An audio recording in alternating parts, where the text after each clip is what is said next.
in your face, you're not doing nothing. Hey, let them bang them. You don't want to bang. Hey, you don't want to bang them. Hey, y'all stay right. Don't come past the wood. Let them bang them. Go. Go ahead, bang them. Don't come past the wood, though. Oh, shit.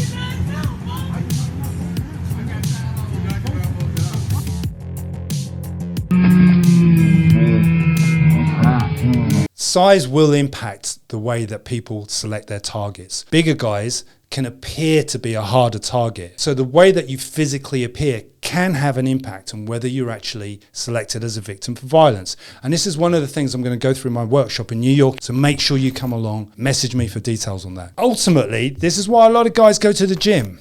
They go to the gym because they're going to puff out, look good, look big even, but this is where it has to be functional. At the end of the day, appearance doesn't necessarily define your ability to defend yourself. You could look cool and big, but it doesn't necessarily mean that you're not going to be a victim of violence, because sometimes people will pick on that. You always get that smaller guy that thinks, you know what, I'm going to go for that big guy because he'll be a big trophy on my wall. I can hang his head up on the wall like a big trophy. I can swing his arms around like a club. I'm in your face, you're not doing nothing.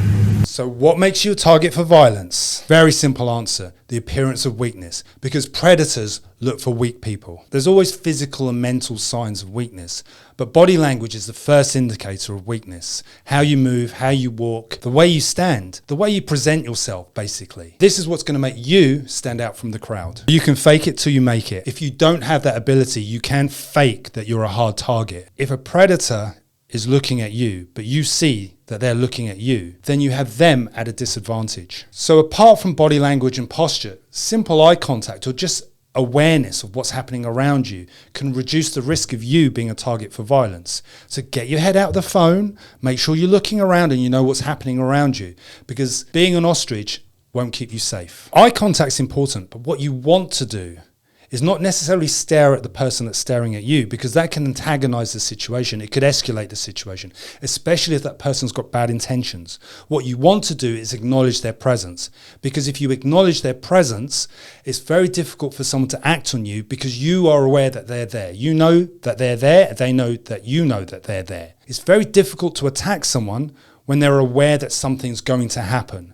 So simply making eye contact gives an indication that you know that they're present and therefore avoids any further confrontations. Now here's the thing, if the person had bad intentions in the first place, then they're going to escalate regardless of you making eye contact or not. Let's switch up the situation. Let's say you can't make eye contact with the person because they're behind you. You're walking down the road and they're following you down the road. You can't make eye contact, that's pretty obvious. To appear confident in a walking environment, in a mobile environment, get your head out of the phone. Is that the second time I've said this in this video? I wonder. Anyway, shoulders back, head up, looking around is also important. So be aware of what's happening behind you. You've got to have a 360-degree circumference of awareness.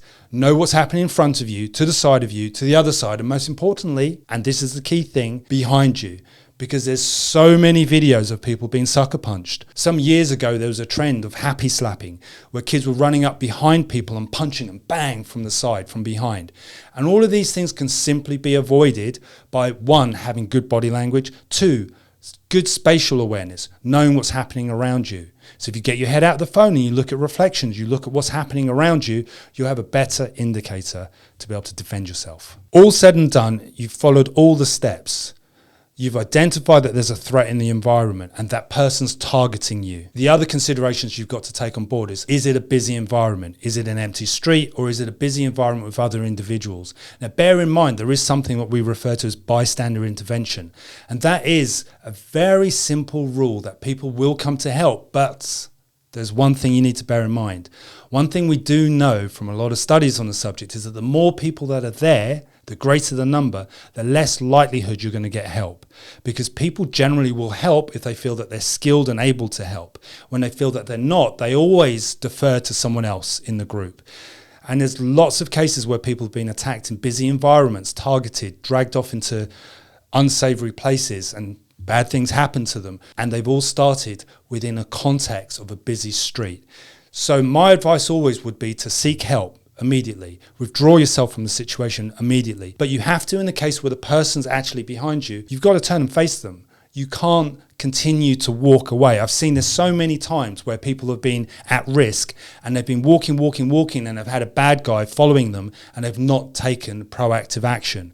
And that sometimes might mean changing your route, seeking help, popping into a shop, hailing a cab, anything to get yourself out of that situation. If you're capable and you think the odds can be in your favor, turn and face the threat. If you think there's a forced disparity here, you have to equal the odds. So, for example, if your predator is bigger, stronger than you, and this is the point, predatory behavior looks for weakness, then you have to even the odds. And that may mean looking for a self-defense tool if you carry one, or looking for something that can help you in the environment. And that basically also requires that you have some sort of 360-degree awareness of what's happening around you. And again, take your head out the phone. That's the third time I've said that in this video, but do it anyway.